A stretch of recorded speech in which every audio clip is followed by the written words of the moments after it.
This is the Motovation Podcast, hosted by Laurie Joy Kingwell and Krissy Vann. That's me. And we're taking you on a little off-roading. And every single week, we're going to be joined by our dope friend, Richelle from True Grit Moto. Woo! Hey, I floss. And every week, we are going to ask each other stupid questions, and we're going to answer them. And why, you may ask? Because we can. All right, this is your Motovation Off-road edition. Let's do it. Okay. All right. I just want to gossip about everything. Oh, that's how we're going to start this episode. Say that one more time for us. Say it one more time for the crowd. About everything. Everything. Everything. Probably a couple of things, if we're honest. There'll be just a few. I'm here. I'm queer. Let's have a beer. Oh man, that was my first bisexual experience. Yay! Woo! That was. Fuck yeah. That was. Cheers to that. Cheers to bisexuality. Oh, we got to cut that out. Because then no, we don't. Oh. No. I don't mind telling people that I made out with a woman last night. I was thinking that outed your couples, but I was like, that doesn't out couples. That's totally. But I guess looping people in, I'm only dating couples. I don't need the drama of the fuck boys. No. And you don't need a turned out to be the best. Just get in and get out. And professional unicorn is going to be what I do in my slut era. You know what? And everybody needs one. Everybody needs a professional unicorn. It's really hard to find. Oh, I thought you were going to say the slut area is yeah. That's why we're so rare. But I was like, yeah, they do. I had a great one too. And then you're like, unicorn. Nope. Never mind. I'm agreeing to something different. I'm a unicorn in training, really. So I've found people that are willing to take me on this journey and be like, oh, look at this rare young unicorn pony. We will shape her future. And I'll never have bad sex again because I'm going to just taste the rainbow. Let's hope. Jesus Christ, our Lord. Praise be. Praise be. All right, Richelle, what do you got for us, girl? Well, my goodness. Can you guys see my background? Yeah, sure can. That's perfect. Glorious. Oh, I got it. It's so good. That's my dog. I got him a hat. I didn't know that was your actual. I thought that was my real dog. So he got a country hat this past weekend. He loves it, as you can see. And This is my topic for today. Doggies. Okay. Lead in. I love it on us. Okay, did you guys watch that TV show on Netflix? It's something about my dog and the way they think the dog. Not yet. Or something like that. It's totally adorable, and you should absolutely watch it. It actually really makes you think about dogs and how. I should hope so. How amazing they are and what they do for you. So I'm bringing this topic up because I really love what they did with it. And what they did with it is they brought it into a psychology style, helping people that have disabilities, certain handicaps, mental illness, things like that. And how dogs are actually just literally the most amazing for healing. And I know that you guys both have dogs, so I thought this was really cute and really cool. So I'm going to figure out what the name of that TV show was. I just was so lost and in love with it that I've absolutely forgotten what it's called. But I think it's called The Way the Dogs Think or something, like what you originally kind of said. Yeah, it's The Way Dogs Think. And so we have a dog at my godfather's. There's two of them. They're twins. They're basically brother twins, whatever. They look exactly the same. And one I was just going to say, what makes them twins? That makes sense. Okay. Yeah. One is really sweet, and one is absolutely constantly trying to kill Oso. One day we were having coffee first thing in the morning, and my godfather and that family lives in Merritt. And we look over and the one dog is holding Oso's leg, trying to rip it off in secret. And I was like, oh my Cutthroat. God.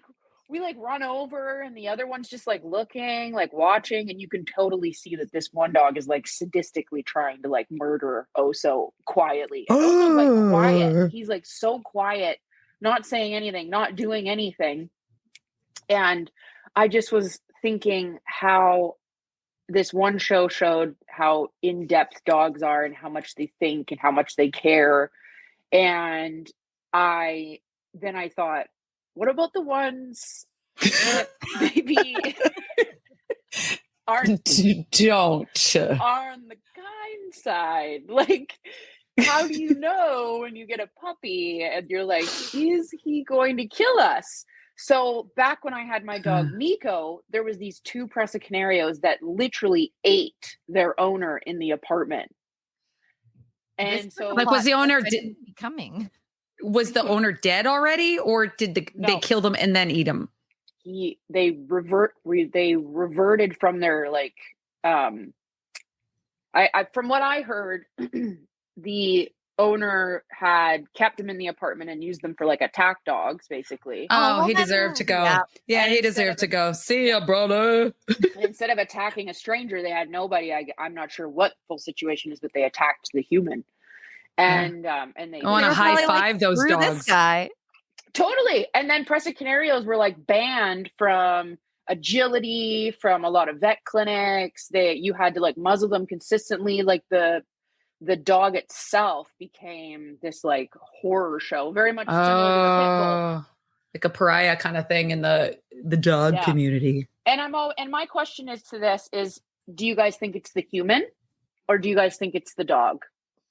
I think it's a human without question. Like, I look at, like, a lot of people don't realize poodles can be quite vicious, but it's like a poodle. Like, nobody associates one with the other, but it's like over time, obviously, humans and poodle owners have like domesticated them in a way that they're not being vicious with humans. I'm just like, the sweetest little tiny chihuahua could be an asshole because they're abused. I really do think, yes, there's predispositions of a dog in regards to their genetic makeup and things like that and what they're wired for and what they've been bred for, without question. So I do think, again, it comes down to owners knowing that those are traits of the dog and ensuring that they create an environment that's a safe space, that they don't do those types of they don't like habits, but you know what I mean? Encourage them to keep being like my sister's got a Rottie and a German Shepherd, and they will like the biggest lap snugglers in their lives. And you think of a German Shepherd, they could be a police attack dog kind of thing. It just depends on how they've been trained. And like, fuck people that abuse animals like that. It's honestly the most heinous and disgusting thing.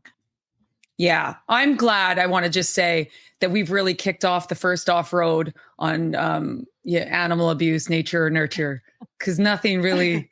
I mean, we did start off with like threesomes and bisexuality. We did start off. This is a bit of a hard left. Yeah, I love it. This is part of who we are. Good for us. We can't Good help for ourselves. us. Yeah, it's just doing God's work. It's really not where I thought we were going when the dog hat came. Pretty simple. I kept waiting to I was waiting for the punchline, and then you were like, "Do you think humans have to do this?" And I was like, "Yeah." Taking Oso on an adventure. Look at him. So I had to prep him, get him ready. This little hat. Okay, there's a place on Main Street that has like a dog shop that's right beside Polly's barber shop, and they have all sorts of hats for dogs, like skater hats, punk rock hats, like the Stella would look good in a beanie. Totally. And I just thought, like a mouth. He'd be the kid from Little Rascals, isn't the one that wears the little beanie? Never seen it. He's a little chub, little bum. She never sees anything. We need to get her out. More threesomes, please. Right? I was like, I don't have time to watch movies. I've got a lot of sex in my future. That I'm so happy. is literally the most beautiful thing. And your skin is glowing and you have babush hair. What is going on? I want that. Yeah, this is what happens when you lose like 200 pounds of a person out of your life. I was like, where was it? And then, lean into all the thing. You know what? I'll kick off the next one because I wasn't prepared because this is a conversation that came up last night. So I did go on a date with a couple. And I have decided in this phase of my life, because I truly just want physical exploration, I am not in a space that I want a love relationship. I started the pursuit of being like, because I've been in the Sahara, folks. Like, I've been separated for over half a year, and then add to that, ebbs and flows of like goodness. But because this person was detaching from me, it hasn't been the most vibrant if you're me. And so I tried to do the whole like date dudes route and not even date them. Like I honestly was just trying to take them home, but they either made it like weird or had a person like that you don't find out about until basically it's going to happen, but they're really willing to risk the biscuit because they're like, holy fuck, I never thought that I had a shot with you. And then you're like, really, dude? So there's been like all those types of situations, which I've only been entertained because I'm like, this is information about people. But I was like, it got weird enough that I was like couples only. But as we were talking, I'm like, why is it so taboo? Like for them, they're looking to like keep things spicy and they have so much communication. It honestly was the most emotionally intelligent date. And granted, I've not dated a lot, but like as humans sitting and strangers together, like they were like the most emotionally intelligent conversation I've had with people and the most vulnerable conversation I've had with people. Compared to like going the dude route where within like 10 minutes they're like, suck my dick. Like it's honestly Sexy. like that. Right? And you're like, oh yeah, I'm so wet. Anyways, my point being is like everyone wants a threesome, right? Like most people would be like, pause for a second. Hold on. What? Richelle, What? what did you change it to? It's a sexy lady. Can you see? It is. Is this legs? Is this legs? This is her head. This is her bum. But I didn't want to be too sexually explicit, so I just thought maybe, you know, we would just leave it for the imagination. And you're just, I look up because you're above me in my whatever preference, and I'm like, what has she done? It looks like almost like she's on. It looks like she might be on the toilet, and that she's constipated and trying to push one out. Like the way it looks to me in her legs, like good. Oh, good for you. And then up here, it's your boobies. Tweep, tweep. These are her arms. Oh, it looks like her kneecap. She's like this. She's like this. I can't. That's not what I'm getting. Not what I see. I can't cat cow. I'm going to send you guys a picture right now. Oh, cat cow's so healthy. Can I comment? Like, can I chat?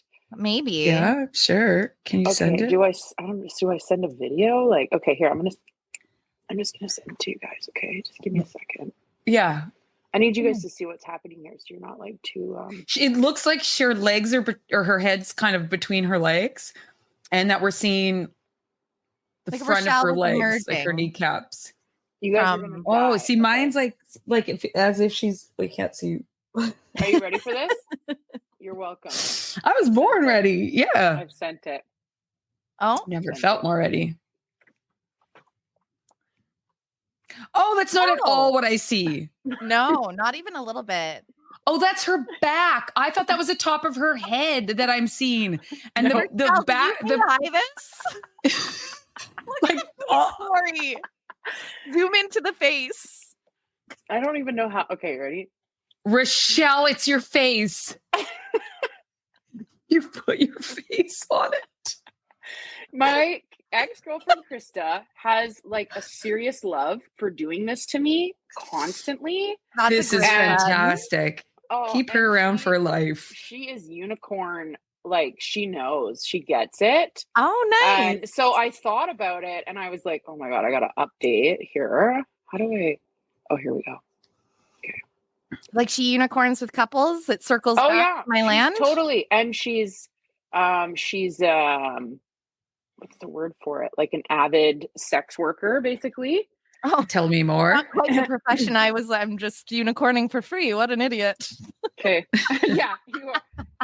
Oh, you can't even. I can't even. Oh, that's better though. That I like that you got the. Is that good? We are. Very good. Can you see my face? You can see enough. Yeah. And her and I got into a threesome style with my partner. She was the unicorn.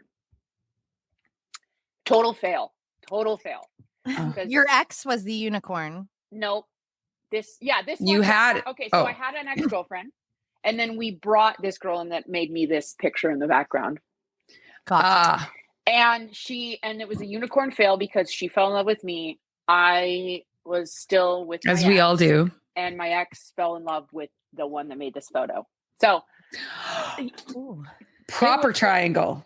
So what you're saying is like there could be drama in my future if I'm not careful. No, we were young. That's a given. It's like, that's a given.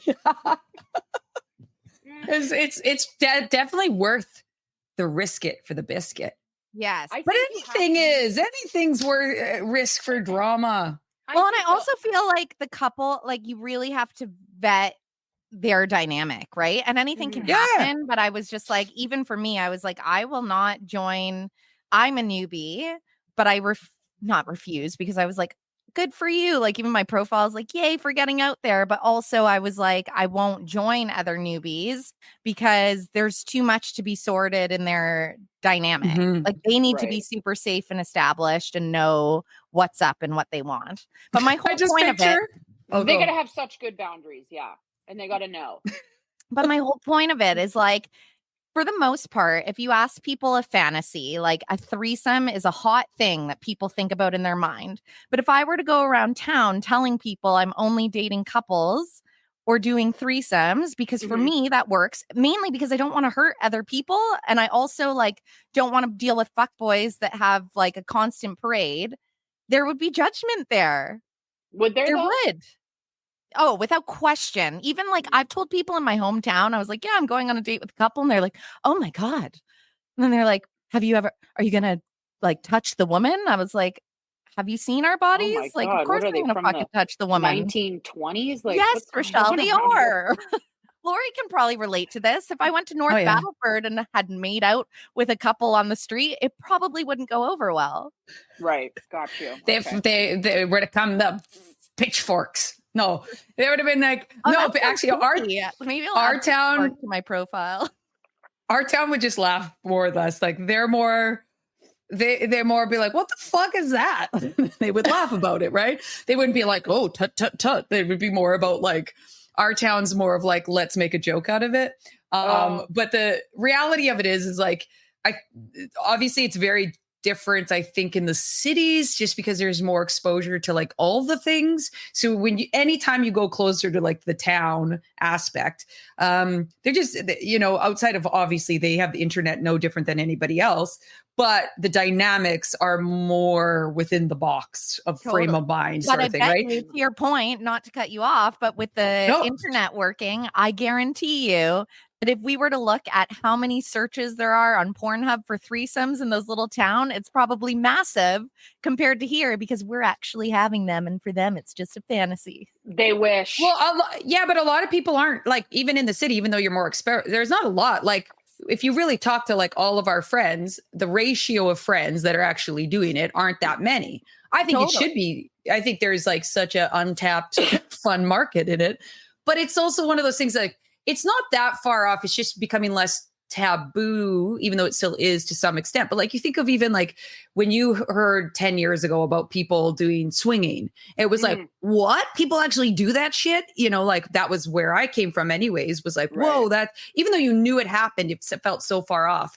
And then now you're just like, yeah, that's things that quite a few people actually do. Well, now and so everything non-monogamy, right?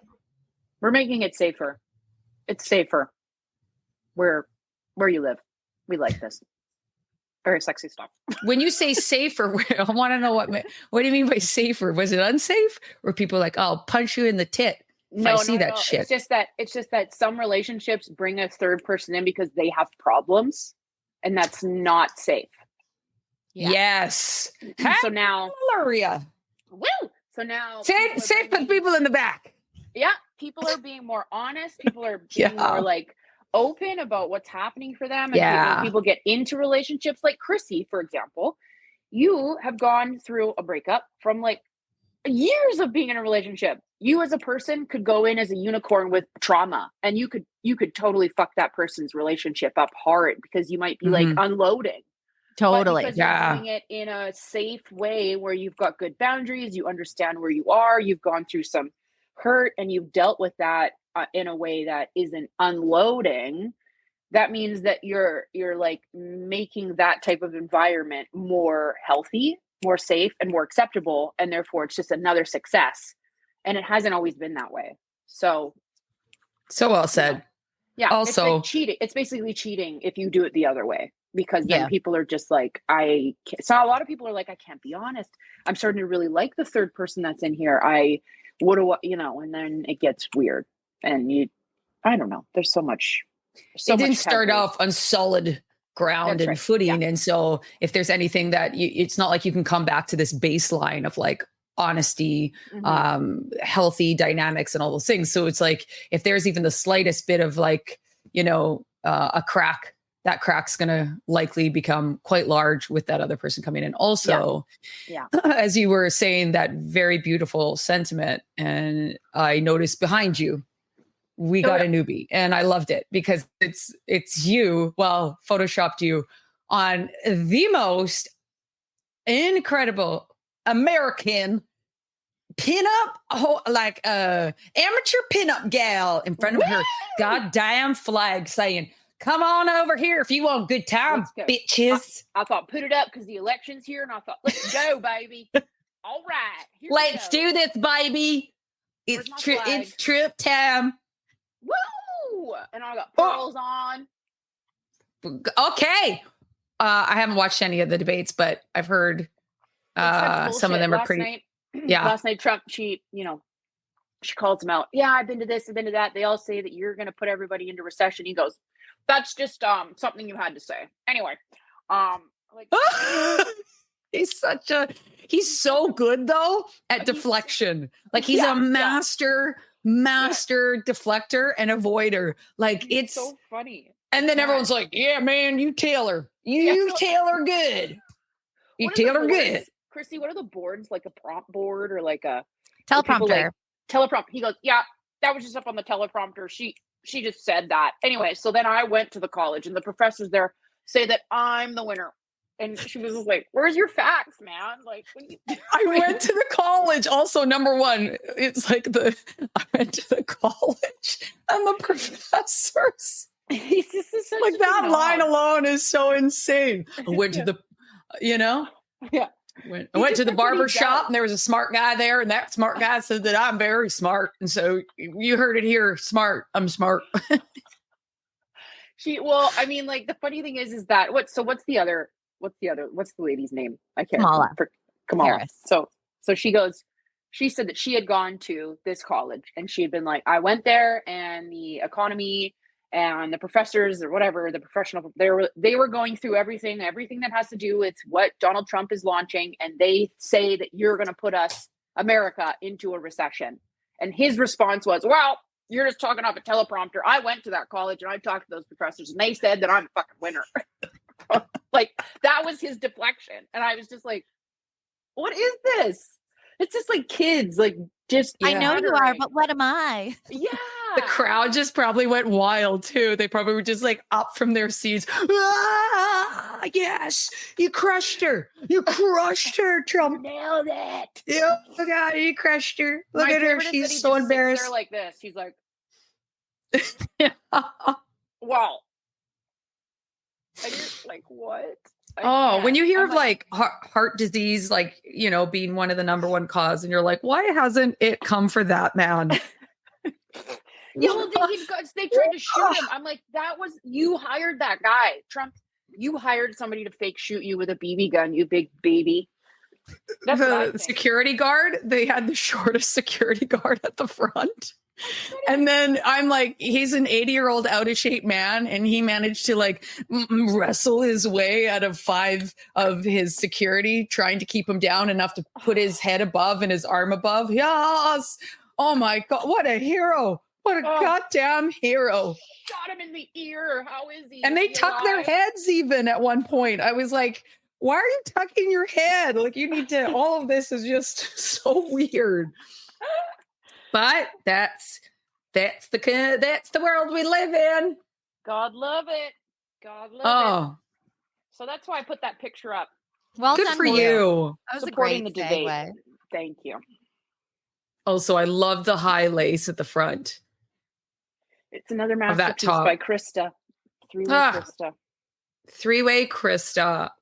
Oh, I should get her on here one day. She just blast this. Absolutely. Send her our photos. See if she can do a little photo op on. I'm going to send you guys some her of us. photos. Yeah, I need you guys to send me a selfie of some kind, and I'll send it to her. She'll get you done. Oh, Krista, you'd make our year.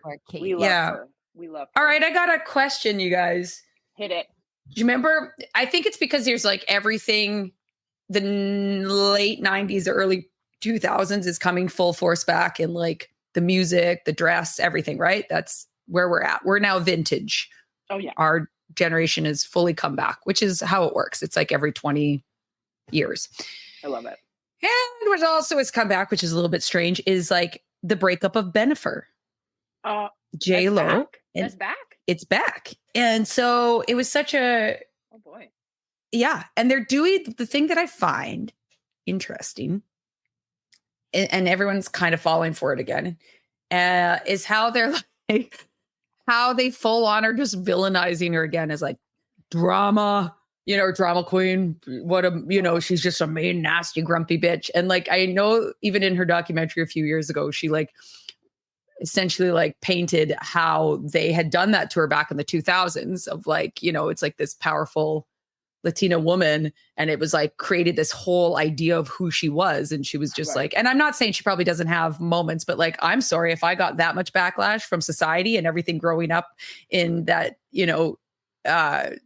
with that kind of in that country, I'd be probably pretty bitchy too at times. Like I'd be like, fuck you and fuck you.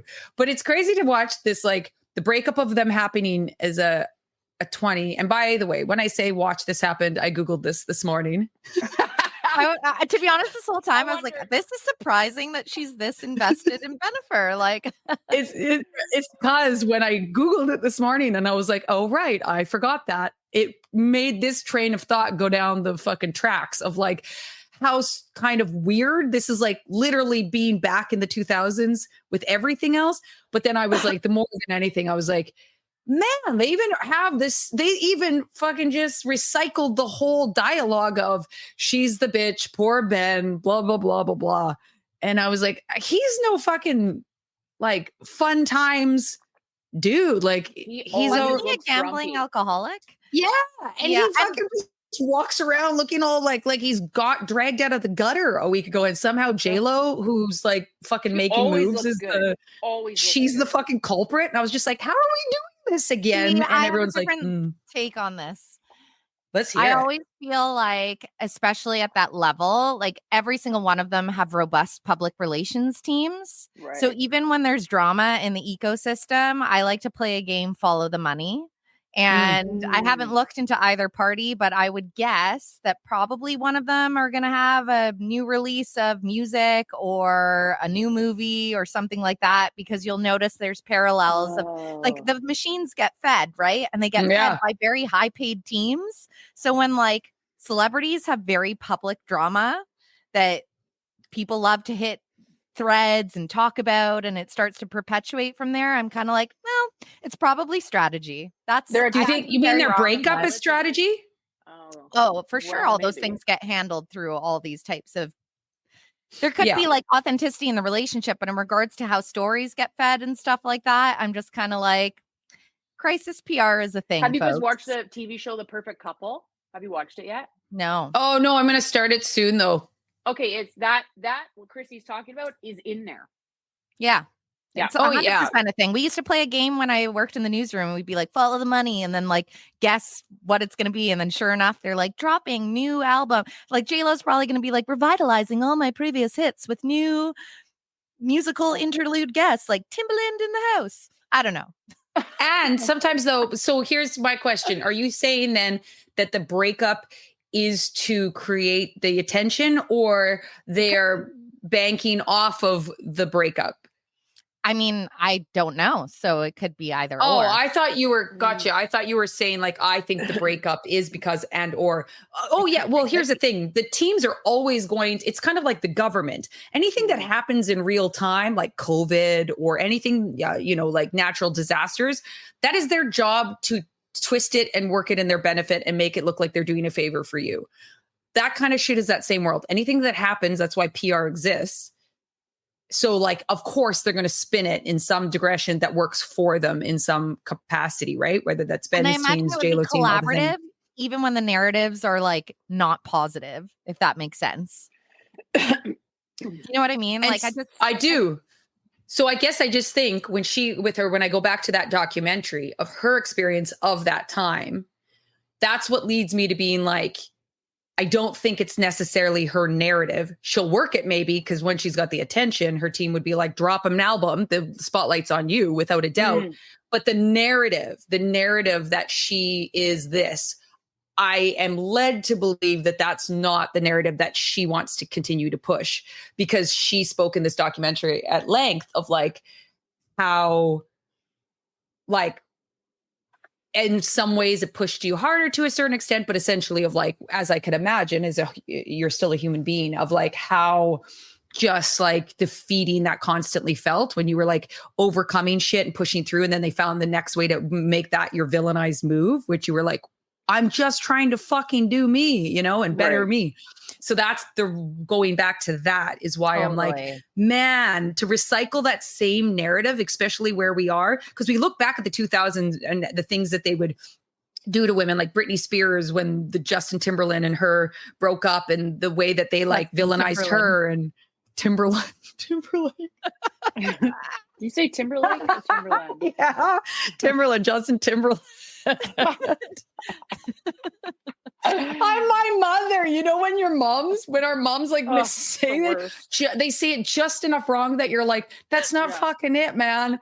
You're so close. I was gonna let it go by, and then I was like, oh no, never do. Justin, that cute guy, Justin Timberland, JPP instead of JTT. That's the shit where I'm like, I feel like that's the kind of more part that I'm like, what the fuck? Are we still doing that? Like, that's fuck off. But she's a bitch. What about Justin Bieber and Selena Gomez? He made a song about it, and that was off after a breakup. That was pretty good money for him, I think. What a dick. I get all my haircuts every time Justin Bieber gets a haircut. I get a haircut. Oh, I love that. Tell us more. What's the most inspiring thing about it? Like the cut, or the fact that it's like, if he's staying fresh, we all need to stay fresh. Like, what's the intention? I try to go hard. I've even got my smiley sandals on.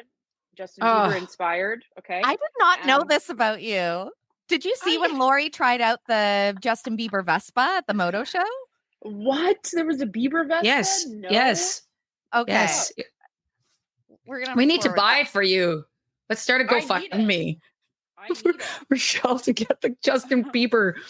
Was full, had his name on it. I don't know why. Like, I still to this day don't know why. It was like, because she said it's a Justin Bieber, like it's made for him. Or like, what's it called when someone as a tribute? Addition, yeah. And I was like, but why? Like, nothing about Justin Bieber translates to the motorcycle community, the Vespa community. Not at like, all. Where were they? Does he know? Has he signed on to this? Is he like, would he just be like driving around LA and his like Vespa walks, or drives up beside him, and he's like, what the fuck? Is this a fad or is this a thing?